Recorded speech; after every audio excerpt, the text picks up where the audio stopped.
मीनू सिंघई कटनी।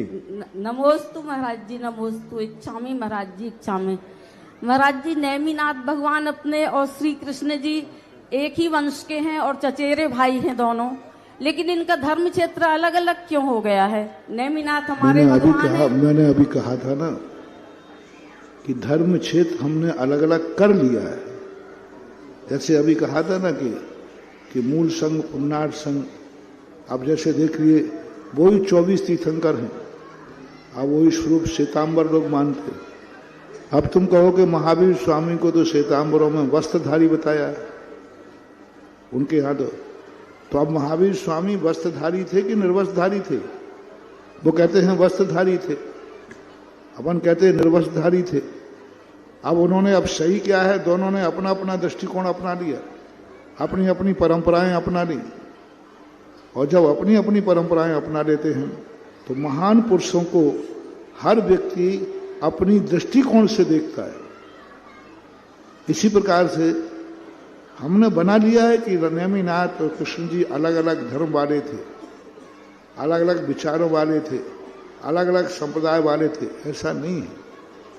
जैन दर्शन में नेमिनाथ का जितना वर्णन है उतना ही श्री कृष्ण का वर्णन है, बल्कि हरिवंश पुराण में नेमिनाथ भगवान का वर्णन कम है और श्री कृष्ण का वर्णन ज्यादा। नेमिनाथ का वर्णन ज्यादा नहीं, बहुत छोटा सा वर्णन है।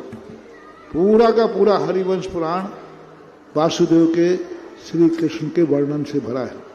श्री कृष्ण का स्वरूप देखो, कहाँ लगते हैं कि ये विपरीत धर्म वाले थे। पूरे जैन दर्शन को जब श्री कृष्ण का अंतिम अंत होता है उस समय उनका देखो हरिवंश पुराण में किस प्रकार से नमोकार मंत्र पढ़ते हुए, 12 भावना को पढ़ते हुए, चिंतन करते हुए उन्होंने अंतिम श्वास ली थी। तो इस प्रकार के स्थिति वर्णन है। अब लेकिन उन्हीं, मैंने कहा, ऋषभ देव को वैदिक परंपरा में 8वां अवतार मानते हैं। अब वही रामचंद्र जी को जैनी लोग भी मानते हैं। जैनी लोग मानते हैं उन्होंने दिगंबर दीक्षा लेकर मांगी तुंगी से मोक्ष प्राप्त किया। तो अब ये सब मान्यताओं के आधार पर हैं। मूल पुरुष तो एक ही रूप में था, एक ही वंश था, एक ही विचार थे, एक ही आचार थे। अब लोगों ने इस प्रकार के हैं, तो ठीक है, अपना अपना दृष्टिकोण है। मीनू सिंघई अगली जिज्ञासा के लिए रजनी जैन। प्रातः स्मृति गुरुदेव के चरणों में मेरा और मेरे परिवार का बारंबार नमोस्तु नमोस्तु। महाराज जी, सातिशय पुण्य प्राप्त करने के लिए क्या क्या पुरुषार्थ करना चाहिए?